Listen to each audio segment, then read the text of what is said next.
യുപിയിലെ സംഭാൽ ജില്ലയിൽ ഷാഹി ജുമാ മസ്ജിദിലെ സർവേക്കെതിരെ പള്ളി committee supreme കോടതിയിൽ പള്ളിയിലെ സർവേക്കെതിരെ ഹർജി നൽകി. ഹർജി ഇന്ന് പരിഗണിക്കും. ഷാഹി ജുമാ മസ്ജിദിലെ സർവേക്ക് ഉത്തരവിട്ട പ്രാദേശിക സിവിൽ കോടതിയുടെ നടപടി റദ്ദാക്കണമെന്നും സർവേ നിർത്തിവെക്കണമെന്നുമാണ് ഹർജിയിലെ ആവശ്യം. ഉദ്യോഗസ്ഥർ സർവേക്ക് എത്തിയപ്പോഴായിരുന്നു സംഘർഷമുണ്ടായത്.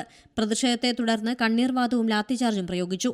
സംഘർഷത്തെ തുടർന്ന് പ്രദേശത്തെ ഇന്റർനെറ്റ് സേവനം താൽക്കാലികമായി നിരോധിച്ചിട്ടുണ്ട്. പുറത്തുനിന്നുള്ളവർക്ക് പ്രവേശനത്തിന് നിരോധനമുണ്ട്. വിദ്യാഭ്യാസ സ്ഥാപനങ്ങൾക്ക് അവധിയാണ്.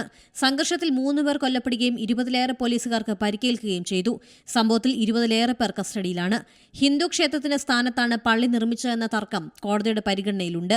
കോടതി ഉത്തരവിനെ തുടർന്ന് മസ്ജിദിൽ സർവേ നടത്തിയിരുന്നു. 2ാം സർവേക്കിടെ പോലീസ് സംഘത്തിന് നേരെ നാട്ടുകാർ കല്ലെറിഞ്ഞതോടെയാണ് സംഘർഷം രൂക്ഷമായത്.